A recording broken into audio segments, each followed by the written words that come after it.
Bom dia, bom dia. Bom dia, né? Para quem tá vendo agora de manhã. Bom dia, boa tarde para quem vai ver à tarde, boa noite para quem vai ver à noite essa gravação que vai ficar disponível lá na nossa comunidade da minissérie Eu Vou Amamentar. Bom, essa é a nossa sexta live da semana, que está acontecendo hoje, no sábado. Essa semana aconteceu a minissérie Eu Vou Amamentar, que é uma minissérie especial para quem está gestando, para que as grávidas busquem informação, se munam mesmo, né, de informação para não ficarem suscetíveis a palpites, para que fiquem mais seguras, mais confiantes no processo de amamentação, que também saibam dos riscos, se eventualmente elas fazem parte de grupo de risco, saibam o que pode acontecer no pós-parto dos seus bebês. Então foi uma semana que eu dediquei a falar especialmente com as grávidas sobre como que a gente pode se munir mesmo de conhecimento para ter um início da vida do bebê assim o mais gostoso possível, o mais tranquilo possível. E aí ontem a gente conversou sobre o início da vida do bebê, né? E aí eu falei sobre a questão do contato pele a pele, dos benefícios, né, do contato pele a pele, e surgiu a história da hipoglicemia, né? De como o contato pele a pele pode auxiliar, né, no controle da glicemia do bebê também, porque quando a gente ajuda o bebê a fazer a regulação de temperatura dele, né, quando a gente não deixa por conta dele para ele fazer sozinho, a gente também diminui a chance de esse bebê fazer uma hipoglicemia, porque ele vai precisar gastar menos energia para regular a própria temperatura. E aí várias pessoas vieram falar comigo a respeito do medo da hipoglicemia, né? Na live de ontem a gente comentou que quando o bebê é separado da mãe, esse bebê que está separado, que está tendo que regular a temperatura sozinho, que está tendo que manifestar a fome sozinho, ele tende a ter mais chances de ter uma hipoglicemia, né? De fazer uma hipoglicemia do que aquele bebê que está perto da mãe, que quando manifesta vontade de mamar, a mãe precocemente coloca ele no peito, então, e a mãe está ajudando ele a regular a temperatura, a mãe está ajudando ele a coordenar a respiração, enfim, a mãe está ajudando ele nesse processo de adaptação aqui no mundo. Esse bebê que está perto da mãe, ele vai tender a fazer menos hipoglicemia, né? E aí, o que eu comentei ontem, que várias pessoas vieram depois me falar que aconteceu isso com elas nunca se tocaram, que, né, nunca tinham parado para pensar sobre esse aspecto, é que quando o bebê é afastado da mãe, em geral, depois que ele volta, a equipe que levou ele, né, para fazer, enfim, algum exame, alguma coisa, sempre comenta, né, a gente teve que dar complemento, e em geral, essa fala, ela vem acompanhada de uma justificativa, né, a gente teve que dar complemento porque ele começou a baixar a glicose, e a mãe fica sentindo que aquele complemento, nossa, salvou a vida do bebê, né. Porque, meu Deus, se não tivessem visto, se não tivessem dado o complemento, meu bebê estava fazendo hipoglicemia. Só que a gente não para para pensar que se não tivessem afastado o bebê da mãe, ele provavelmente não faria hipoglicemia. Então, o que a gente conversou ontem foi nesse sentido, assim, de a gente parar para pensar aonde que foi dado o primeiro empurrão no dominó, para aqueles dominós começarem a cair e aquele bebê começar a fazer uma hipoglicemia, né? Começa muito antes. O bebê não, a maioria dos bebês saudáveis não faz hipoglicemia do além. Acontece alguma coisa com ele que faz ele precisar, né, levantar a glicemia dele. Então, para a gente falar desse assunto, eu não vou me aprofundar nos mínimos detalhes, tem muitos casos que são muito específicos, algumas patologias muito específicas. Vou falar então do geralzão para os bebês saudáveis, né, para aqueles filhos de mães saudáveis que não tiveram nenhuma patologia na gestação, que não tem nenhuma questão assim que a gente precise ficar muito atento. E vou também falar um pouquinho dos casos das patologias mais comuns, tipo filho de mãe diabética, gemelares, né? Não que o gemelar seja uma patologia, mas o gemelar a gente precisa ficar de olho, né? Pequeno para idade gestacional, grande para idade gestacional, que são casos em que sim, a gente precisa ficar de olho na glicemia desses bebês, porque eles têm alguns detalhes aí da vidinha deles que a gente precisa prestar atenção. Então, primeira coisa, eu queria começar, eu tô aqui com o notebook aqui aberto, um documento da Sociedade Brasileira de Pediatria, que vocês podem acessar lá no site da Sociedade Brasileira de Pediatria também. Tem dois documentos lá que para mim são documentos muito esclarecedores a respeito dessa questão da hipoglicemia. O primeiro documento chama Diretrizes da Sociedade Brasileira de Pediatria, hipoglicemia no período neonatal. Esse documento, ele define quais são os valores de hipoglicemia que são preocupantes e o que pode acontecer fisiologicamente depois que o bebê nasce. Ele define também quais são os sintomas da hipoglicemia, quais são os bebês que precisam ser monitorizados, quanto tempo esses bebês precisam ser monitorizados de acordo com os resultados que eles estão tendo. Então, é um documento bem legal assim, para a gente se informar e saber o que pode acontecer na nossa realidade, tá? E o outro documento que eu também acho bem interessante, ele chama... Deixa eu abrir aqui, peraí. Uso e abuso de fórmula infantil na maternidade em recém-nascidos sadios e a termo. Esse documento, ele dá bastante ênfase para as práticas mais recentes de receitar a complementação sem necessidade. E ele dá bastante ênfase na questão de que o bebê saudável, ele não precisa receber complemento com aquele medo de o bebê ter hipoglicemia. Porque, em geral, aí a gente vai entrar na primeira orientação dessa live. Em geral, os bebês saudáveis, a termo, o que é a termo? É aquele bebê que nasceu depois das 37 semanas ali, né? Não é um bebê prematuro, não é um bebê pré-termo. Esse bebê, ele vai dar conta de resolver a sua hipoglicemia. Ele vai sim fazer uma hipoglicemia depois de nascer. Por quê? Porque todo bebê faz. Porque eles estavam dentro da nossa barriga no Open Bar, Open Food. Lá dentro da nossa barriga, até cita esses valores aqui no documento da Sociedade Brasileira de Pediatria. Dentro da nossa barriga, a glicemia do bebê mantinha mais ou menos 54 miligramas por decilitro, né? E aí ele nasce, acabou o Open Bar, Open Food. E aí ele vai naturalmente fazer uma hipoglicemia. Por quê? Porque agora ele precisa se virar, né? Ele precisa manifestar a fome para vir para o peito. E aí aqui nesse documento é muito legal porque ele explica, de acordo com o tanto de horas de vida do bebê, né, quais são os valores que a gente espera. Então ele diz que de 1 a 2 horas de vida, o bebê, os valores de glicemia dele são mais ou menos 28, ou seja, imediatamente após o nascimento. De 3 a 23 horas de vida é mais ou menos 40, bebês saudáveis, tá? De 48 horas a 72 horas dá mais ou menos... Não, peraí.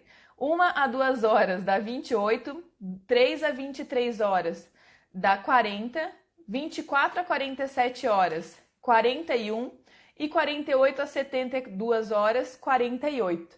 Tá vendo que é de 2 a 3 dias que a glicemia do bebê começa a ficar mais parecido com aquilo que ele tinha lá dentro da barriga? Por quê? Porque agora aqui fora ele está tendo que manifestar a vontade dele de mamar e por isso, naturalmente, ele vai fazer essa hipoglicemia perto da hora das mamadas, né? Então, bebês saudáveis, o que a gente tem que fazer com eles para que eles não manifestem hipoglicemia de modo que precise complementar, de modo que a gente precise se preocupar? Obrigada pelos coraçõezinhos. De modo que a gente precisa se preocupar. A gente precisa tacar ali teta no bebê. A gente precisa oportunizar que ele venha para o peito. No primeiro dia de vida, ele não vai fazer grandes mamadas super efetivas, né? Lembra, o bebê nasceu, o bebê a termo saudável nasce com uma reserva calórica, então ele vai nascer, ele vai reconhecer o peito da mãe. Nas primeiras mamadas, provavelmente não vai fazer mamadas super efetivas. Então, nas primeiras 24 horas, a gente não precisa ficar naquela pira de que o bebê tem que mamar pra caramba. Ele não tem que mamar. Tanto assim que no primeiro dia de vida, a gente espera que ele faça um xixi. No primeiro dia de vida, a mãe está produzindo colostro, que também é em pequeno volume. Então, tudo isso faz com que esse bebê precise começar a se resolver sozinho. A partir do segundo dia de vida, né, fechou 24 horas, a gente já começa a esperar um comportamento mais ativo do bebê. Né? A gente já começa a esperar que ele acorde, que ele venha pro peito e ele queira mamar, que ele dê uns chorinhos assim, fique mais agoniadinho, assim, com mais intensidade, né? No primeiro dia eles são bem molinhos, eles são bem assim, tipo, good vibes, né? E no segundo dia eles já estão mais sangue nos olhos.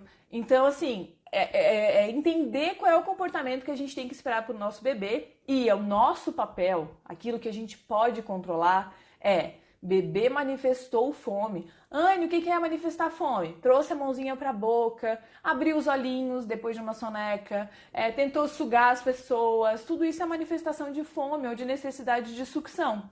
Bota no peito. Oportunize que o teu bebê venha para o peito. Ai, meu bebê passou 24 horas dormindo profundamente. Ele é um bebê saudável, mas ele passou 24 horas dormindo profundamente. E agora ele continua não acordando, então dizendo que ele vai fazer hipoglicemia e já estão querendo monitorizar ele, né, fazer o testezinho, e eu não sei o que fazer. Aí você pega, já que seu bebê não tá te ajudando, você ajuda ele. Você ordenha o seu colostro e coloca na boquinha dele para ele começar a acordar, para você começar a elevar a glicemia dele, deixar ele mais alerta, tá? Então, tem maneira de a gente manejar uma possível hipoglicemia? Tem. A gente pode ordenhar o nosso colostro e colocar na boquinha do bebê com uma colherzinha e tentar elevar a glicemia dele, fazer ele ficar mais ativo e mais interessado pelo peito. Mas é legal a gente sempre ter em mente que bebês recém-nascidos, saudáveis, a termo, podem ficar com um comportamento desinteressado nas primeiras 24 horas. E nesse dia, em geral, a gente fica muito ansiosa, porque quando o bebê nasce e ele fica com esse comportamento de desinteresse, quando alguém entra lá para visitar a gente, ou alguém da equipe, né, da maternidade, entra no nosso leito, elas perguntam assim, dormindo ainda? Já mamou?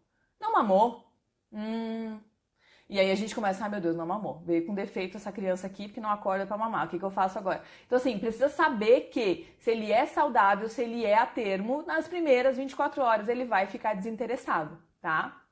E passou 24 horas, continuou mega desinteressado, o bebê vem pro peito todo mole, você não consegue fazer ele acordar, taca a liteta nele. Antes mesmo de uma equipe detectar, né? Você percebeu que ele tá desinteressado depois das 24 horas, ordenha teu leite, coloca na boquinha dele, você pode começar a agir. E claro, se você estiver lá dentro do ambiente hospitalar e quiser, para se sentir segura, fazer uma monitorização, tudo bem. Mas saiba que a gente pode manejar isso de outras formas. Eu já vou aproveitar para falar aqui para vocês quais são os sintomas que são considerados sintomas de hipoglicemia, né? Porque a gente fala assim, se o teu bebê não estiver sentindo nada, né? Se não parecer que ele tá com hipoglicemia, mas tipo, eu sou mãe, né? Eu não sou da área da saúde. O que é? Quais são os sintomas de hipoglicemia? Então eu vou dizer aqui para vocês, irritabilidade, tremor. Cara, tremor é um sintoma clássico de hipoglicemia.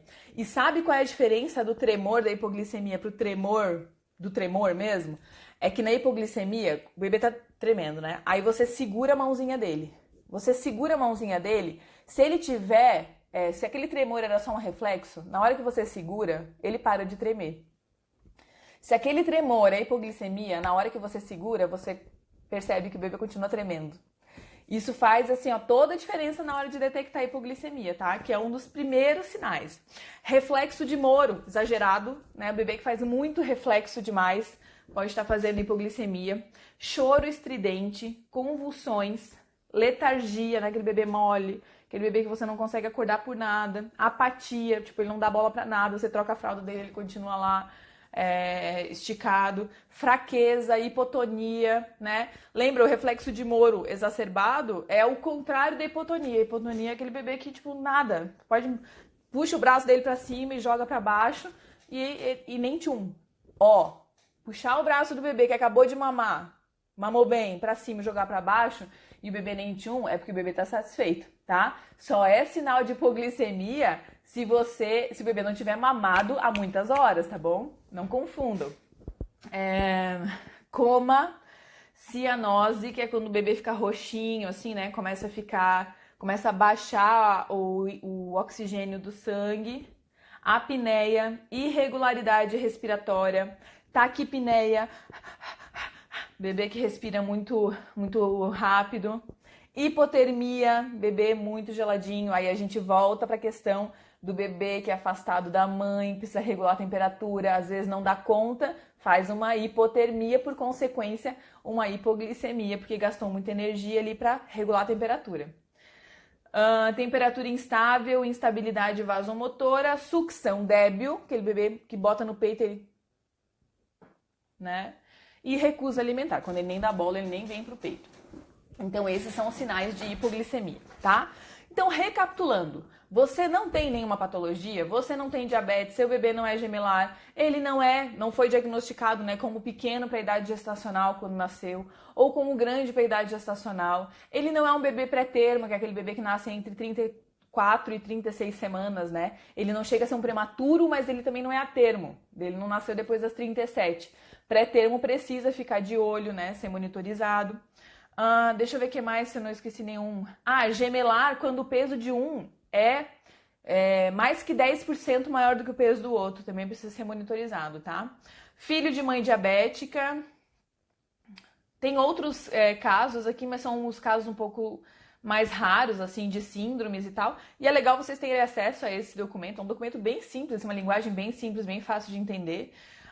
Desconforto respiratório também é um caso de ter que monitorizar. Então, lembrem, se o bebê de vocês não estiver se encaixando nesses padrões aqui, ele não precisa ser monitorizado.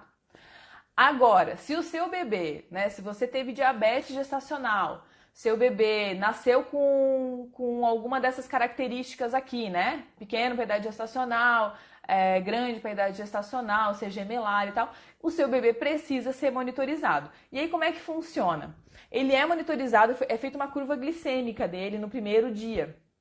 E aí, dependendo aqui de qual característica ele se enquadra, se no primeiro dia todos os índices de glicemia dele estiverem dentro dos padrões esperados, no segundo dia ele já não é mais monitorizado, né? E se tiver fora dos padrões esperados, ele continua sendo monitorizado. No seu caso, o que você pode fazer para ajudar o seu bebê? Mesma coisa, surra de teta. Dê muito peito pro bebê. Se o bebê tá desinteressado, se ele não tá querendo mamar, extrai o colostro, coloca na boquinha do bebê. Só que esse bebê, esse aqui que precisa ser monitorizado, esse bebê de risco, ele tem uma característica diferente do bebê a termo. Lembra que eu falei que o bebê a termo é aquele bebê que tá tudo bem, ele nasce desinteressado, ele vai fazer uma hipoglicemia fisiológica, mas a gente pode esperar, tá tudo bem. O bebê vai dar conta de reverter isso sozinho? O bebê de risco é diferente. O bebê de risco a gente não fica esperando 24 horas a boa vontade dele para ele fazer mamadas efetivas. O bebê de risco, se ele nasceu e você tá vendo que ele não tá dando bola para você, a cada 2 horas você vai ordenhar o teu leite, o teu colostro e vai colocar na boquinha dele, para você conseguir manter a glicemia dele lá em cima, tá? Porque esse bebê tem fortes tendências a fazer hipoglicemia sozinho. Então esse bebê a gente não espera se resolver sozinho, tá? Quando eu digo que o bebê a termo saudável pode ficar 24 horas sem fazer mamadas efetivas, por favor, não me interpretem errado. Não quer dizer jamais 24 horas sem vir pro peito, tá, gente? Jamais, não é isso. Quer dizer apenas que se em 24 horas ele não fizer mamadas super efetivas, tá dentro do tolerável. Mas esse bebê precisa vir pro peito. Ele precisa ser oportunizado vir pro peito. Tá? Não é uma coisa de, não, me falaram que é só daqui 24 horas que eu vou botar meu bebê no peito. Não, pelo amor de Deus, não façam isso, tá? Ele tem que vir pro peito, mas esse bebê a termo saudável, ele vai vir pro peito e pode ser que nas primeiras 24 horas não faça grandes mamadas. Essa é a diferença. Já o bebê que tem questões, né, que a gente precisa ficar de olho na glicemia dele, esse bebê, se ele não der conta de fazer mamadas boas a cada 2 horas, a gente vai ordenhar o nosso leite na colherzinha e vai dar na boquinha dele, tá? Para cada vez que vierem monitorizar a glicemia dele, ter maiores chances de tá lá em cima, né, de a pessoa não precisar se preocupar e a gente tá dando conta de ofertar o colostro e elevar a glicemia dele. Vocês percebem que em nenhum momento aqui eu falei a respeito de complementação, né? Eu falei de hipoglicemia, falei de colostro, muito, né? Por quê? Porque eu sempre acho que assim, ó, nenhuma de nós, mães, fazemos as coisas sozinha, né? A gente precisa de uma equipe, a gente precisa de um médico para monitorizar o nosso bebê, a gente eventualmente vai precisar do complemento e tá tudo bem. Só que eu acho que a gente precisa ter conhecimento do que está ao nosso alcance fazer, do que eu posso controlar, do que eu posso fazer pelo meu bebê. O que você pode fazer pelo seu bebê, que tem risco ou não de fazer hipoglicemia, é surra de teta nesse bebê. é colocar o bebê para mamar, é ordenhar o teu colostro se o teu bebê não tá mamando direito e oportunizar que ele tenha contato com o teu colostro. Você fez isso, aí, se mesmo assim a glicemia dele manteve lá embaixo, aí sim a equipe vai tomar a conduta mais adequada, eventualmente vai ter equipe que vai ordenhar junto contigo e vai oferecer pro teu bebê, vai ter equipe que vai preferir, equipe que eu digo, né, de cada maternidade, que vai preferir oferecer o complemento. Daí é da conduta do médico. Mas a gente precisa saber o que está ao nosso alcance como mães, para a gente não ficar refém achando que só é o complemento que eleva a glicemia do bebê. Não! O nosso colostro é poderosíssimo para elevar a glicemia do bebê e a gente precisa dessa orientação. Você não precisa esperar que uma enfermeira entre lá no seu leito para ordenhar o seu colostro. Você pode fazer isso sozinha. Você ordenha ali dentro de uma colherzinha e dá na boquinha do seu bebê. Você pode fazer isso. Isso está sob o seu controle, tá? Uma coisa que eu não falei aqui é quais são os valores, né, de glicemia que a gente espera, né, na hora de monitorizar um bebê. Aqui nesse documento da Sociedade Brasileira de Pediatria, eles citam vários valores, tá? Então tem os valores esperados lá para o bebê saudável e os valores que são toleráveis, né, para os bebês de risco. E aí ele fala aqui, ó, que o objetivo é manter a glicemia desses bebês de risco maior do que 45 miligramas por decilitro antes de cada dieta, ou seja, antes de ele mamar, né, de ele vir para o peito ou de ele tomar na colherzinha, tá? E depois até ele fala aqui, ó, que depois que a gente para de monitorizar, peraí, ele fala um valor aqui, acho que depois que a gente para de monitorizar é 50 e os bebês saudáveis também depois do terceiro dia é 50. E aí também tem a conduta adequada aqui nesse documento, ó, é um documento muito legal, tá? E é bem pequenininho, assim, tem poucas páginas, tem 16 páginas e tem bastante tabela, assim, para os pais se informarem é muito bom. E ele fala aqui num trecho do documento também, ó, o que se tiver inferior a 40 miligramas por decilitros, ele fala qual é a conduta adequada, né? O que o médico, né, a equipe precisa fazer para tentar elevar aquela glicemia, tá? Então, lembra, a gente precisa fazer o que está sob nosso controle. Quando o nosso bebê nasce, o ideal, né, o que está sob nosso controle de fazer é, se esse bebê estiver saudável, mantenha ele em contato pele a pele. Ajuda ele nesse processo de início da vida, porque ele vai ter que dar conta de muitas coisas sozinho, ele vai ter que começar a respirar sozinho, ele vai ter que controlar a temperatura dele sozinho, ele vai ter que administrar todos esses estímulos que ele vai receber, né, que ele não estava acostumado, com luz, com voz, com cheiros. Então tudo isso cansa o bebê, tudo isso estimula demais o bebê e faz o bebê gastar energia. Então, se a gente puder ajudar ele nesse processo, fazendo contato pele a pele, para que essa transição útero-mundo seja mais delicada para ele, sabe? Seja mais gradual, para que não seja um susto na vida dele, melhor, tá? Se possível, não dar banho nesse bebê, porque quando a gente dá banho, esse bebê vai ser molhado, depois esse bebê vai ser secado, ele vai ser manuseado, ele vai ter que controlar ainda mais a temperatura dele, né? Por estar ali aquele tempo, mesmo que a água esteja quentinha, ele vai naturalmente ter que controlar, regular um pouco mais a temperatura dele. Então, assim, esquece banho, esquece esse negócio de afastar o bebê. Ah, mas eu vou estar exausta porque eu passei por um trabalho de parto de 24 horas. Deixa o bebê em contato pele a pele com outra pessoa, então. Deixa com o pai, deixa com a avó. Mas procurem não afastar o bebê de vocês sem necessidade, para que diminua bastante as chances de ele fazer uma hipoglicemia, de ser ofertado para ele fórmula na maternidade sem necessidade. E eu volto a enfatizar, quando é com necessidade, tá tudo bem, porque a fórmula ela não foi criada à toa. Só que a gente está banalizando ela, né? A fórmula foi criada realmente para salvar vidas. Ela foi criada para os casos em que a gente não está dando conta de fazer aquilo que está sob nosso controle, não está dando conta de resolver. Então, a fórmula é uma amiga da amamentação. São as condutas inadequadas que transformam a fórmula em inimiga da amamentação, né? Mas ela é amiga. Se a gente olhar para ela e usar ela com responsabilidade, ela viabiliza sim a amamentação, né? Então, tudo que a gente puder fazer, que está sob nosso controle para que o nosso bebê fique bem, para que a gente fique bem, fique segura com a amamentação, é o ideal, tá? Eu gostaria de abrir aqui para perguntas, mas até pela minha conversa que eu fui vendo que não teve muita pergunta, talvez tenha umas ali em cima, mas eu quero deixar vocês à vontade para perguntar aqui quais são as dúvidas de vocês a respeito de hipoglicemia, do que a gente pode fazer para ajudar o bebê na maternidade, tá bom? Vou só rolar para cima aqui para ver se tem pergunta aqui em cima. Quem tiver alguma pergunta e quiser fazer, pode ficar à vontade. E me mandem coraçõezinhos que eu adoro. Eu vou ficar viciada em fazer live agora só por causa desses coraçõezinhos aí que eu saio ocitocinada de cada live. Peraí. Vamos ver. Aqui, ó. Tive que inserir o suplemento porque disseram que ele teve hipoglicemia após 24 horas de fototerapia devido à icterícia. E pode acontecer mesmo, dependendo de como é que foi a dieta dele, né? A Gisele participou ontem eu lembro de você, Gisele. Dependendo de como foi a dieta dele, ele pode realmente ter feito hipoglicemia, né? Após 24 horas. E não sei exatamente qual foi a conduta, tá, Gisele, do teu caso, assim.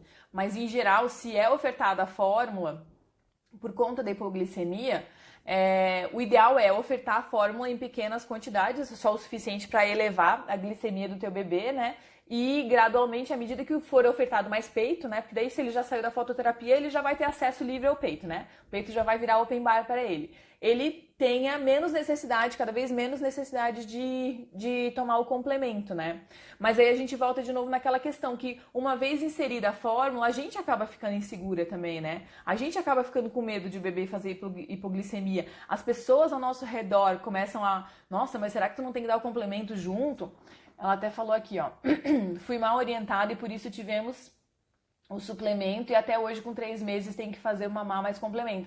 Porque a gente começa a ficar também com... É isso, se a gente não for bem orientada, a gente acha que, meu Deus, se foi inserido o complemento, então agora é para sempre eu tenho que amamentar com o complemento. E não, se o complemento entrou de modo a elevar a glicemia do bebê, muito provavelmente é um complemento que gradualmente a gente vai de novo se desfazer dele quando o bebê voltar para o aleitamento materno exclusivo.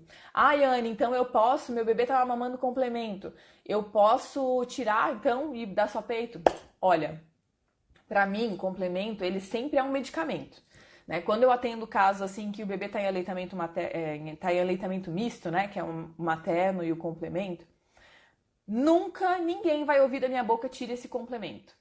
Eu sempre falo, claro, nessa possibilidade, porque existe sim a possibilidade, mas tirar um complemento abruptamente, pra mim, é como você tirar um remédio controlado de alguém abruptamente. Isso não se faz. O complemento tá ali por algum motivo, e se a gente quiser tirar o complemento, a gente precisa fazer um desmame gradual daquele complemento. Se a gente tira abruptamente um complemento, assim como um remédio controlado, a gente... talvez o corpo da mãe não dê conta, né, de suprir a necessidade que aquele complemento estava dando conta. Então a gente precisa fazer isso de maneira gradual para que o complemento seja cada vez menos necessário e a mãe na produção dela vai dando conta cada vez mais, né? Mas é isso, é uma questão de orientação. Se você sai da maternidade, né, ou se você foi reinternada, saiu da maternidade com a receita do complemento por conta da hipoglicemia e não recebeu orientação de que poderia gradualmente, né, tirando o complemento e aumentando a oferta de peito, você vai oferecer o complemento. Por quê? Porque aquele seu bebê é a coisa mais preciosa da sua vida, você jamais vai querer arriscar a vida do bebê e você vai seguir à risca aquilo que foi orientado. Então, vamos lá. Anne, é um direito meu solicitar ou não o afastamento do meu bebê de mim? E o não banho nas primeiras horas de vida do bebê? Sim. Catiane perguntou isso. Catiane, se o seu bebê for saudável, tá? Então ele nasceu, ele não tem desconforto respiratório, ele não tem nenhuma questão. Ele não precisa ser afastado de você, tá? De preferência nem deve ser afastado de você. Mas em muitas maternidades é praxe, né? É conduta da maternidade, a rotina da maternidade, afastar a mãe e bebê. Muitas vezes por conta de uma cultura de que o bebê nasceu, a mãe tá cansada, então vamos botar o bebê no berçário, né? Muitas vezes é uma questão cultural e a mãe que está tendo ali o seu primeiro filho nem sabe, que aquilo é uma questão muito mais cultural do que necessária, né? Aliás, ela é zero necessária quando o bebê está saudável. Então, sim, se você tem essa informação, você tem todo o direito de dizer, não quero que dê banho no meu filho. Ah, mas é conduta. Não, mas o filho é meu. Não, no meu filho vocês não vão dar banho. Eu quero dar banho no meu filho quando eu chegar em casa, sei lá. Ou eu quero, né, deixar ele com o Vernix, porque o Vernix, pra quem não sabe, é aquela cerinha que tem na pele do bebê. Pra mim, o Vernix é importante, não quero que dê banho no meu filho. Então, assim, se ele estiver saudável, se estiver tudo bem com ele, é seu direito total ficar grudada no seu bebê o tempo que você quiser, tá? Assim como também é direito das mães. Ah, eu não quero ficar com meu bebê agora, eu quero que ele vá pro berçário. Tá tudo bem também se quiser fazer isso, tá? Mas como a gente tá falando aqui de promoção da amamentação, né? De diminuir os riscos pros bebês, eu, né, preciso ser honesta que as chances são de que se você se afastar do seu bebê, ele faça uma hipoglicemia, ele receba a fórmula sem necessidade e tudo mais, né? Mas tá tudo bem também se quiser se afastar do bebê para descansar. A Il perguntou, Anne, pode esclarecer sobre a troca de seio das mamadas e sobre o leite anterior e posterior? Então, a troca de seio das mamadas é assim, ó. Hoje, a conduta que a gente sugere, né, que no sentido de proteger a produção de leite da mãe e deixar o bebê mais satisfeito, é oferecer os 2 peitos por mamada. Então você vai oferecer um peito, a mamada sempre começa com sucções fraquinhas, ali em torno de 1 minuto depois o bebê começa a suga, engole, suga, engole, suga, engole, suga, engole, e ele fica 1 minuto, 1 minuto e meio nesse suga, engole, daqui a pouco ele começa suga, suga, engole, suga, suga, engole, suga, suga, suga, suga, engole, suga, suga, suga, suga, suga, engole, descansa, descansa, dá uma tremidinha na boca, suga, suga, suga, engole, dá mais uma tremidinha na boca, suga, suga, suga, suga, engole. E aí você faz uma compressão mamária, você percebe que ele suga, engole, daqui a pouco ele já dá uma tremidinha na boca, ou seja, tá perdendo o interesse. O fluxo de leite daquele peito tá diminuindo e o bebê tá perdendo o interesse. Os intervalos de respirada que ele dá, né, as pausas que ele dá vão ficando maiores. Você percebe que o bebê vai virando o zoinho, assim, vai ficando desinteressado por essa mama. Essa é a hora que você troca de peito. Coloca ele no outro peito e ele vai fazer o mesmo comportamento no outro peito. Vai começar com sucções fraquinhas e o outro peito vai disparar o reflexo. E aí ele vai passar pro suga, engole, suga, engole, suga, engole. E vai ficar 1 minuto assim, daqui a pouco ele vai começar suga, suga, engole, suga, suga, suga, suga, suga, engole. E daqui a pouco dá tremidinha e aí ele dorme. Então, muita gente me pergunta, quanto tempo tem que mamar em cada peito? Não sei, porque depende da força de sucção do seu bebê, depende da velocidade com que o leite sai do seu peito, então não tem tempo. Ah, como é que eu faço para saber? Ó, olha pro comportamento do seu bebê. Percebeu que ele começou a ficar desinteressado, você fez a compressão mamária, mesmo assim ele não tá ficando interessado, tá deglutindo, né? Tá engolindo cada vez menos, essa é a hora de trocar de peito. Aí vem a questão do leite anterior e posterior, que foi uma ideia que foi fomentada durante muito tempo, né? Essa ideia de que a gente tem que esvaziar uma mama para daí trocar de peito, porque o leite gordo está no final. O que acontece? Eu também recebi essa orientação, né? Meu filho mais velho tem 6 anos e há 6 anos atrás eu recebi essa orientação, nem faz tanto tempo assim. Há pouco tempo atrás, sei lá, 1 ou 2 anos atrás, foi analisado, né, os reflexos de ejeção e viram que a composição do leite materno é muito dinâmica e a gordura não está só no final da mamada. A gordura está misturada ao longo da mamada. E chegou-se à conclusão de que um bebê que não engorda, por exemplo, não é um bebê que não pegou a gordura do final. É um bebê que não mamou o suficiente, né? E se a gente for parar para pensar a respeito da história da gordura do final, né, do final do reflexo e tal, um bebê que você só remove do peito quando ele está completamente desinteressado, ele já pegou o leite do final, porque o leite do final já saiu, já não está saindo mais um reflexo que seja suficientemente interessante para ele. Então essa também é uma maneira de pegar esse leite gordo. O que a gente precisa esclarecer a respeito disso? O leite gordo, ele está sim no final, né? Também no final. Quando o leite gordo, assim, ele é a raspa do tacho da mamada naquele peito. tá? Então, o que a gente sabe é que leite gordo tem em vários momentos da mamada, o nosso leite, ele oscila de composição durante toda a mamada, e sim, a raspa do tacho é gorda também, mas o gordo não está só no final. E se você observar o comportamento do seu bebê durante a mamada, você vai ver que no final da mamada daquele peito é justamente a hora que ele fica desinteressado. Mas a ideia de você trocar de peito é que você oportunize que ele pegue os dois peitos. Porque vai ter bebê que, se você dá um peito só pra ele, ele vai mamar aquele peito só e vai dormir. E aí ele vai acordar meia hora depois. E se você pegar aquele mesmo bebê e der os dois peitos pra ele, ou seja, remover ele do primeiro peito antes de ele dormir e botar ele no outro peito, pode ser que ele acorde 2 horas depois. Entende? Então, assim, você estimula as duas mamas, você garante que ele mamou leite anterior, leite posterior, né? Leite gordo, leite aguado, né? Aí defina aí qual é o nome que você prefere.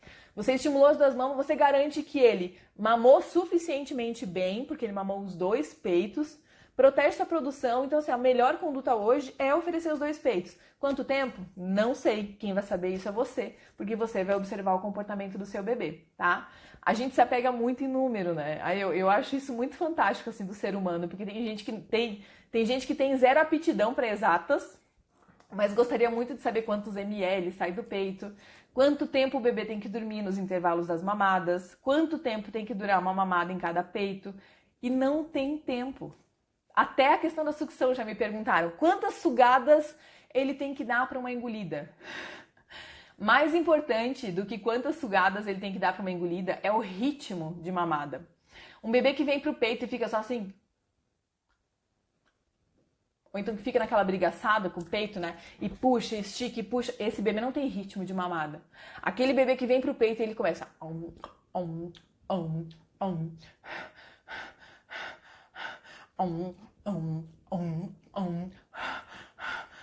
Esse bebê tem ritmo, percebe? Então é isso que a gente tem que observar, é o interesse do bebê em ficar ali, em ficar extraindo leite, em ficar mantendo aquele ritmo de mamada até ele começar a ficar sonolento e desinteressado e a gente trocar ele de peito. Veio pro segundo peito, fez todo esse processo, ficou novamente desinteressado, sonolento, acabou a mamada, tá? Daí pode deixar o menino descansar, aí na próxima mamada ele começa todo esse ciclo de novo. Por qual peito que eu começo na próxima mamada? Pelo peito que tiver mais cheio, tá? Não é essa história de, eu amamentei num peito, daí depois eu voltei no mesmo peito para pegar o leite gordo. Não existe mais essa conduta, tá? Podem desapegar disso aí. Como é que eu faço para saber qual é o peito que tá mais cheio? Aqui, ó, tchuk-tchuk. Faz tchuk-tchuk, pega aqui, não sei. Eu acho que é esse aqui, então tá bom, vou oferecer esse, tá?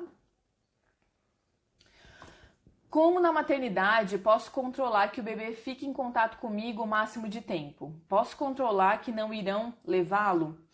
Estou grávida pela primeira vez, não sei bem como funciona no hospital. Então, quem perguntou isso foi a Carol. Cada maternidade tem uma conduta diferente, Carol. Isso depende muito da rotina da maternidade. O que eu te sugiro? Porque ontem a Tati, que é uma enfermeira aqui na minha cidade, ela estava contando que agora na maternidade aqui que ela trabalha, eles só levam o bebê para pesar e medir 1 hora depois. Então eles deixam o bebê em contato pele a pele e tal. Então é uma nova conduta da maternidade, que com certeza surgiu pela necessidade que observou-se de deixar aquele bebê em contato com a mãe, né? Antes não era assim. Antes o bebê nascia, era pesado, medido, fazia tudo aquelas coisas, colírio, blá blá blá, sucção do bebê, e depois o bebê vinha para a mãe. Hoje eles já sabem que essa conduta não é mais adequada. Então, o que eu te sugiro fazer é conhecer a maternidade da sua cidade, conhecer o médico, né? Se você vai contratar um médico, ou então se você vai ter seu bebê com plantonista, saber qual é a conduta lá da maternidade. E se o seu bebê estiver saudável e eventualmente tiver que ser afastado de você para algum procedimento, você tem o direito de que uma pessoa acompanhe. Né? Se você não tiver condições, eu tô ali no meu pós-parto imediato, fiz uma cirurgia, não posso levantar. O pai da criança pode ir atrás, ele pode ir junto para ver o que estão fazendo com o bebê e tal, né? Para acompanhar o bebê. Então, pode ser que ele seja afastado para fazer essas monitorizações e ganho de peso, peso, altura, perímetro cefálico e tal, mas o representante, né, da criança pode ir junto, tá? Você pode pedir que faça isso. Porque nas cesáreas os médicos tendem a não deixar a mãe fazer o golden hour, o gold hour, né, a hora dourada. Perguntei para minha obstetra e ela disse ser um pouco complicado por ser cesárea. Olha, é a Kathleen. Kathleen, às vezes rola um pouco de má vontade, sabe? Eu preciso ser honesta contigo. Porque sim, né, lá na cesárea é um centro cirúrgico, isso dá trabalho, vai ter que soltar a mão da mãe, vai ter que deixar o pai ali perto, vai ter que alguém ajudar ali a posicionar o bebê. Isso pode dar sim um pouco de trabalho para a equipe, né? Mas eu acredito muito que que ser complicado na cesárea vai muito mais no sentido de tirar a equipe da zona de conforto do que ser complicado mesmo, porque é complicado. Porque assim, qual é a complicação de tirar um bebê que saiu da barriga e botar ele em cima da mãe? Zero, né? Só que vai ter que ter alguém para ajudar a fazer isso. Então, por isso que deve ser que ela falou que é um pouco complicado. Mas que dá, tá? Vai ter, claro, aquela equipe que não gosta muito, que faz há 40 anos a mesma coisa, né? Do mesmo jeito, e não vai gostar dessa grande novidade chamada contato pele a pele, né? Sua aula de agora foi super esclarecedora. Acho que as mamães vão concordar comigo. Você pode fazer um vídeo ou live explicando como é a pega correta? Pode ser um boneco ou um seio artificial.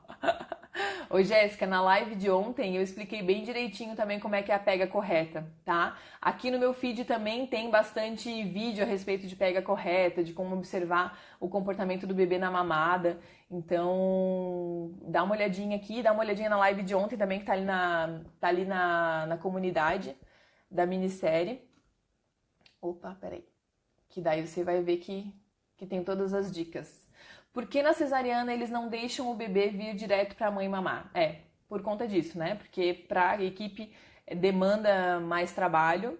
A mãe geralmente está amarrada, né? Ela vai ter que ser desamarrada. Hoje já tem algumas maternidades que não amarram mais a mãe, mas em geral ela fica amarrada por conta dos reflexos, né? Então vai tirar a equipe daquele modus operandi que ela já está acostumada, né?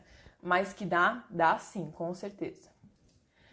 Há maternidades que nem ficam mais nos berçários. Maternidade amiga da criança, se eu não me engano, nem tem mais berçário. A maternidade aqui da minha cidade, que é a maternidade pública, também não tem berçário mais. Mas maternidade particular tem. Porque rola uma coisa meio de elite, assim, né? Parece que berçário é uma coisa legal, assim. Deixar aqueles bebezinhos para as pessoas fazer selfie, assim. Mas já passou essa época. Sou mãe de primeira viagem e sou mãe solteira. Como eu faço para dar o peito e tenho medo de machucar muito? Tem um jeito de dar o peito sem sofrer tanto? Remédio, casca de banana, sei lá. Olha só, Thaline, eu vou aproveitar a tua fala, né? Que é a fala da maioria das mulheres, tá?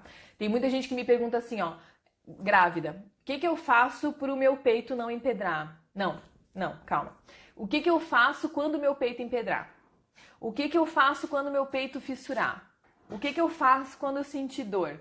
Gente, percebe como a gente está sempre raciocinando no sentido de combater uma coisa que já aconteceu? Como se a fissura fosse parte da amamentação. Como se o empedramento do peito fosse parte obrigatória da amamentação. E na verdade não é. A gente tem que se acostumar com a ideia da prevenção. A gente não precisa pensar no remédio que eu vou ter que usar. Se a gente pensar em como que eu vou posicionar o bebê, como que eu vou fazer a pega correta para o meu bebê não me machucar. Se ele não me machucar, eu não vou precisar resolver nenhuma ferida. Se o meu bebê remover o leite adequadamente, eu não vou precisar pensar como que eu vou fazer para resolver o peito empedrado, entende? O raciocínio é o inverso. A gente precisa combater essas situações, né? Então, respondendo a tua pergunta, como que eu faço para dar o peito porque eu tenho medo de machucar? Pega correta, posicionamento adequado, bebê de frente para a mama, perceber se o bebê abriu a boca, aproveita os reflexos do bebê para ele abrir a boca. Na live de ontem eu falei bem detalhadamente a respeito disso, dessa questão da pega correta. Ajude o seu bebê a mamar, ajude o seu bebê a se posicionar de frente para você. É tudo isso que vai prevenir a fissura, tá? Eu fiz tudo isso e nada resolveu, não preveniu a fissura. Meu bebê abre um bocão, eu faço o sanduíche, coloco na boca dele, ele tá de frente pra mama e nada resolveu. Aí talvez seu bebê tenha alguma coisa na língua. Aí a gente volta de novo para aquela história de fazermos o que está sob o nosso controle, né? Algumas coisas não estão sob o nosso controle, por exemplo, uma língua presa. Aí é outra história, daí você vai precisar de uma equipe. Mas o que você pode fazer é posicionar o seu bebê direitinho, fazer a pega correta desde o início, saber quais são os sinais da descida do leite, quais são os sinais de que não vai bem, que a pega não tá certa, entender a diferença entre desconforto que a gente sente inevitavelmente no início da amamentação, né, com aquele stick puxa e bota saliva em cima do mamilo, a diferença entre essa situação e uma lesão, aquele bebê que mamou e fissurou e abriu. Então, esse é o nosso papel durante a gestação. Saber o passo a passo para não ter a fissura, para não ter o peito empedrado, tá? E se eventualmente acontecer, aí sim a gente vai precisar buscar informação para resolver essas coisas e tudo bem também ter essas informações na gestação. Mas eu acho que vale a pena a gente ocupar, porque a nossa cabeça já está ocupada com coisas demais, né, na gestação. Vale muito mais a pena você ocupar nesse momento da gestação a sua cabeça com prevenção do que com resolução do problema. Porque se você ocupa com resolução do problema, você inevitavelmente vai ter aquele problema, sabe? Então assim, ocupa com resolução, aliás, com prevenção. Como faço para igualar a produção de uma mama com a outra? Sempre ofereci até os 45 dias de vida só um peito porque tinha muito leite. E ela já dormia e largava no primeiro peito. Depois ela já passou, eu acho que continuou aqui. Já passou a mamar os dois. Só que um peito tem uma ejeção mais difícil do que o outro. Ela se interessa pelos dois, mas uma mama tá com um tamanho diferente da outra. Olha só que legal, a Thaís falou um negócio que é uma dúvida de muitas mães, que na verdade muitas de nós a gente faz errado por ter desconhecimento. Quando um peito enche, a gente tende a querer esvaziar aquele peito, né? Daí aquele peito que tá cheio, a gente bota o bebê para mamar, para ele esvaziar aquele peito. Aí se é um bebê recém-nascido, às vezes a gente perde aquele timing e não troca ele de peito, e aí fica o outro peito cheio até a próxima mamada. Cada vez que a gente remove todo o leite da mama, a gente estimula a produção daquela mama. Isso é muito maravilhoso. Cada vez que a gente deixa leite parado na mama, a gente faz o nosso cérebro pensar: ih, não tem bebê mamando não, pode baixar a produção desse peito aí. Então, provavelmente, isso aconteceu com a Thaís. Ela ofereceu um peito, a bebê dela dormia, né? E aí ela removia a bebê e tal, e daqui a pouco ela via que aquele peito que ela tinha removido do leite tava cheiaço de novo, e ela oferecia o mesmo peito, né? Pra dar conta disso, pra esvaziar aquele peito. Então, quanto mais a gente remover o leite do peito, mais aquele peito vai produzir. Por isso, de novo, a importância de oferecer os 2 peitos por mamada. Aí, quanto mais a gente estimula o leite daquele peito, mais ele vai produzir, portanto, maior ele vai ficar, né? E o outro peito que a gente oferece menos, ele vai baixar um pouco a produção, menor ele vai ficar e a gente fica assim meio manca de teta. E tá tudo bem, isso acontece mesmo na amamentação, tá? Como que eu faço agora para igualar os dois? Bom, neste primeiro momento eu acho que a gente pode ter 2 estratégias. Ou você oferece os 2 peitos em igual tempo, né? Dá as mesmas oportunidades para os 2 peitos e vê o que acontece, o que rola. Vê se naturalmente aquele peito que produz mais dá uma segurada na produção e aquele peito que produz menos dá uma aumentada na produção. Ou em alguns casos muito específicos, assim, quando a produção de um peito é muito exagerada e a produção do outro peito é muito pequena, a gente pensar em oferecer mais vezes o peito pequeno, né? Mais vezes o peito que produz menos e menos vezes o peito que produz mais, para daí tentar regular essa produção, tá? Mas eu acho que sempre a conduta mais adequada é oferecer os 2 na mesma proporção, primeiro, tá? Antes de pensar né? Porque aquele peito, se você traz o bebê menos vezes para aquele peito que produz muito, pode ser que você empedre a sua mama, né? Então não é essa a ideia. Então acho que tenta oferecer os 2 igual, tá? Claro que vai demorar uns dias aí para regular. Para garantir que o bebê permaneça com a mãe, é importante fazer um plano de parto? Eu acho o plano de parto um documento, uma maneira de se comunicar com a equipe médica muito bom. Qual é a questão do plano de parto? Hoje ainda rola um preconceito bem grande com essa questão do plano de parto, né? Então, não sei onde é que você mora, qual é a sua cidade, né? Enfim, como é que é a cultura aí do protagonismo da mulher no parto, enfim. só se informar a respeito de como a maternidade recebe esse plano de parto para você não ser hostilizada, sabe? Não ficar sendo conhecido, porque muitas vezes acontece isso. A gente passa a ser conhecida dentro da maternidade como a louca do plano de parto, a mulher do plano de parto, sabe? Então, para tentar não criar uma situação ruim para você por conta da história do plano de parto. Então, em algumas circunstâncias, infelizmente ainda é assim, em algumas circunstâncias o plano de parto ele acaba fazendo com que a equipe pense, ai, se acha, né? Se acha, essa mulher aí se acha, ela acha o quê? Que ela vai mandar em todas as condutas aqui dentro, sabe? Assim, então, assim, só tomar cuidado com isso, assim, conversa com a equipe, ver como é que eles encaram o plano de parto. Ou então, não, a gente não aceita plano de parto. Então tá, com quem que eu posso conversar a respeito disso? Mas o plano de parto é uma ótima, tá? Para instituições que estão acostumadas com ele, funciona super bem.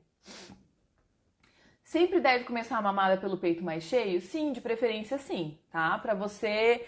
Mas tem uma questão, né? Anne, eu percebo sempre que é o meu peito direito que tá mais cheio, porque ele produz mais. Opa, então peraí, vamos tentar mudar um pouco essa conduta, oferecer mais vezes o esquerdo, para que o esquerdo iguale um pouco a produção. Nunca vai ser exatamente igual, nunca vai ter ejeção exatamente igual, mas a gente precisa observar para tentar manter os dois, assim, o mais parecidos possível, não só para manter os dois peitos com um tamanho mais parecido, que isso é o de menos, né? Mas principalmente para o bebê se interessar também pelos dois de modo mais parecido. Porque assim, ó, sabe aquela história de confusão de fluxo, confusão de bico, né, do que acontece com a mamadeira? Com o peito também pode acontecer. Também pode acontecer de um fluxo de um peito que foi menos estimulado ser tão menor do que do outro peito que daqui a pouco o bebê não quer pegar aquele peito ali. Porque ele quer um fluxo grande, ele quer do outro peito. E quanto mais você oferece, mais aquele peito produz, mais interessante fica para o bebê. Quanto menos você oferece, menos ele produz, menos interessante fica para o bebê. Tá? Então eu acho que a gente precisa deixar os dois peitos estimulados mais ou menos parecido para o bebê sempre se manter interessado pelos dois peitos, né? Acabei de ganhar neném e estou no hospital ainda. Não consegui ver a última aula. Meu peito já está doendo. Perdi o que posso fazer para melhorar. Amamentar. Oferecer a mama com bastante frequência, tá, Bruna? Oferecer a mama com frequência para o seu bebê, pega correta. Mas lembrar que se você acabou de ganhar neném, tipo, se foi agora, Se foi agora, então calma, porque seu bebê ainda vai estar sonolento. Especialmente se ele for a termo, saudável, né? Mas sempre que ele acordar, mantenha ele em contato pela pele a pele. Sempre que ele acordar, bota ele no peito. Eu preciso de ajuda para conseguir dar mamar por ter a areola muito grande. Tenho medo de machucar muito. Tem algum modo de dar o peito sem sofrer tanto? Machuca muito? A Tailine perguntou. Tailine, a areola ser muito grande não é um problema pra gente, tá? Diferente do que muita gente fala, que o bebê precisa abocanhar toda a areola, isso é balela. O bebê precisa abocanhar o mamilo e parte da areola. Porque tem mulheres que têm areola muito grande, né? Igual tu tá citando aí. E o bebê não vai dar conta de abocanhar a areola toda, tá? Machuca? Não é para machucar. Se a gente conseguir oferecer sempre com areola e mamilos amolecidos, né? Pro bebê dar conta de abocanhar, pro bebê não pegar só a ponta do mamilo, conseguir pegar o mamilo e parte da areola para extrair o leite, a ideia é que não machuque. Se tu fizer todo esse passo a passo, né? Posicionar o bebê de frente para a mama, para o bebê não mamar assim de lado, né? Posicionar de frente para a mama, amolecer a região da areola para o bebê conseguir abocanhar, fazer ele fazer mamadas efetivas, assim, né? Deixar ele interessado na mama, não é para machucar. Se mesmo assim machucar, aí pedir uma avaliação, ver o que pode estar acontecendo, a linguinha do bebê, né? Lembra que a mama dói mesmo no início, né? Porque nunca teve ninguém naquele stick e puxa o dia inteiro no nosso peito. Então vai rolar um desconforto, mas desconforto é diferente de lesão, tá? Fissura não é parte do processo da amamentação, nunca vai ser parte do processo da amamentação.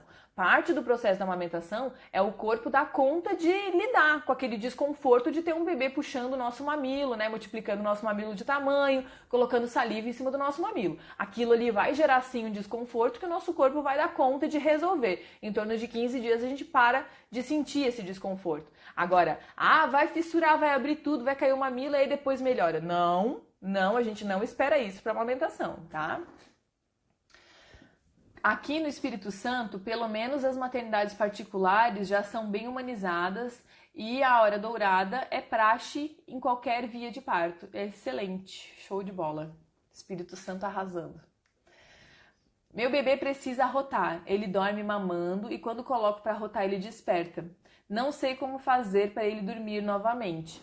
Olha, Luciana, não sei qual é a idade do seu bebê, mas pode acontecer de o bebê despertar na hora do arroto. O que eu te sugiro?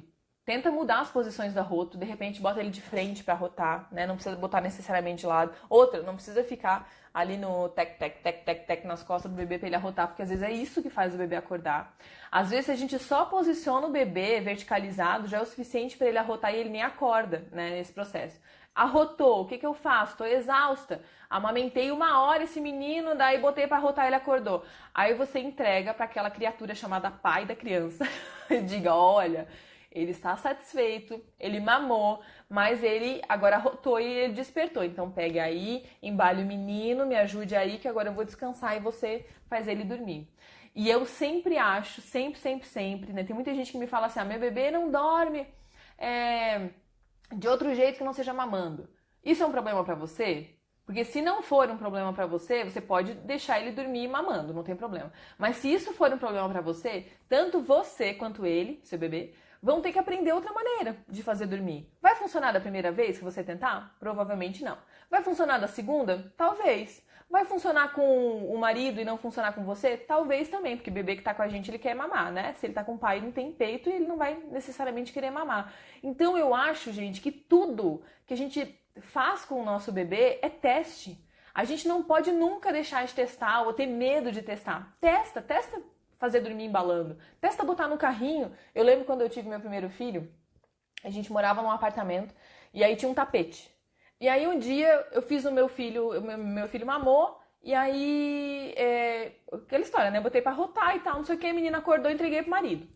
Aí o meu marido botou no carrinho e ele passou em cima do tapete. E ele viu que quando ele subia com o carrinho no tapete, assim, que é aquele, o tapete bem fino, assim, o carrinho fazia um tec-tec. E aí quando ele descia do tapete, fazia tec-tec. E aí ele começou a ficar naquele tec-tec. E botou o menino no carrinho e ficou tec-tec, tec-tec, tec-tec, tec-tec. O menino dormiu em 5 minutos. Por quê? Porque ele fez o teste, ele percebeu que dava um solavanquinho ali no carrinho e o menino dormiu. Então é isso, sabe? A gente vai adquirindo inteligência para fazer o bebê se acalmar. Mesma coisa o bebê dentro do carro. Quando a gente tem filho recém-nascido, nos primeiros meses, que tem que entrar, tem que andar naquele inferno daquele bebê conforto, a gente sabe que pra gente, mãe de bebê pequeno que tá no bebê conforto, asfalto é uma merda. A gente vai priorizar passar por onde? Pelo calçamento. Porque no calçamento o bebê dorme, no asfalto ele acorda. Então é isso, sabe? A gente vai entendendo o comportamento do nosso filho, assim, e vai aprendendo a lidar com a maneira dele de dormir, como as maneiras de acalmar ele e tal, tá? A Tailine falou, você é maravilhosa. Obrigada, somos todas maravilhosas. Obrigada, Tailine.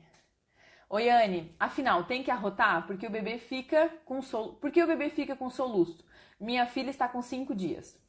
Ó, com 5 dias eu te digo, oportunize que a sua filha arrote. Tá? O que vai acontecer? À medida que você for sempre oportunizando que depois da mamada a sua filha levante, né, fique verticalizada para arrotar, você vai vendo, ó, a fulaninha arrota toda a mamada. Tem aquele bebê que arrota no meio da mamada, ele tira o peito da boca, arrota e volta pro peito. Então, você com 1 mês, geralmente com 1 mês a gente já vai sacando, ó, minha filha nunca arrota. Eu levanto ela pra mamar, ela nunca, pra arrotar, ela nunca arrota. Ou então, ela sempre arrota, ela sempre fica agoniada. Ou então, eu boto ela pra arrotar, ela não arrota. Daí eu deito ela, daí ela fica irritada, daí eu levanto, ela arrota. Então você vai sacando como é que a sua filha funciona, sabe? E aí depois de 1 mês, os pais daquele bebê que nunca arrota, que nunca tem necessidade de arrotar, eles vão começar a se sentir mais seguros pra, quando o bebê dormir na mamada, remover o bebê direto pro berço, ou botar no, sei lá, no carrinho pra passear. Mas isso a gente só consegue ter segurança de fazer depois de sacar qual é o jeito do seu bebê. Então, espera 1 mês, 1 mês e meio, oportuniza que ela arrote, que ela fique verticalizada depois da mamada, uns 20 minutos, e veja o que ela faz. Ah, ela não arrotou, mas eu deitei, ela arrotou. Então, às vezes é só deitando, depois de deitar que ela arrota, tá? E você vai sacando o jeito dela. Por que o bebê soluça? Bom, Isso é uma grande questão, né? Por que que o bebê soluça? A maioria dos bebês soluçou pra caramba já na barriga da gente, né? A gente sentia o bebê soluçando ali dentro da barriga. E aqui fora, em geral, o soluço ele é proveniente de um descompasso ali dos músculos do diafragma. Então, talvez você tenha percebido que quando a sua filha arrota, por exemplo, às vezes aquele arroto vem no susto, depois do arroto ela começa a soluçar. Ou então o bebê chora e sabe quando ele chora, chora muito assim e fica até meio sem ar? Depois disso começa a soluçar? Então isso é por conta de um descompasso dos músculos do diafragma. Como que a gente pode fazer para resolver o soluço? Primeiro a gente tem que parar de se agoniar com o soluço, porque o soluço no adulto dói, mas no bebê ele tá mega acostumado com o soluço, então a gente não precisa se preocupar do ponto de vista do conforto do bebê, assim, sabe? Mas se o soluço tá te irritando, tá te incomodando, tá te agoniando, bota no peito. Porque o que o peito faz? O bebê na hora de mamar, ele vai ter que fazer uma... Ele vai ter que fazer um ritmo, né? De sucção, deglutição, respiração. Sucção, deglutição, respiração. Deglutição é a engolida, né? Então ele vai ter que adquirir um ritmo. Todo o corpinho dele vai ter que trabalhar para adquirir esse ritmo. Quando o bebê adquire esse ritmo, o que ele faz com os músculos do diafragma? Coloca eles em compasso novamente. E aí o soluço para. Então o peito é um bom jeito de resolver o soluço, tá? Nunca sei se meu peito esvaziou ou não. Eu tenho um bebê de 3 meses. Jana, nunca vai esvaziar. O peito nunca fica vazio. Eu não gosto de usar essa palavra porque não é vazio, é macio. Você precisa perceber no tchuk-tchuk que o seu peito ficou mais macio do que no início da mamada. Esse é o nosso objetivo. Ficou mais macio? Então tá ok. Alcançamos o objetivo da mamada. Gente, faltam 11 segundos para terminar essa live. Muito obrigada pela participação de vocês, amei. Vejam a minissérie Eu Vou Amamentar. Hoje foi a nossa 6ª live e amanhã termina. Beijo!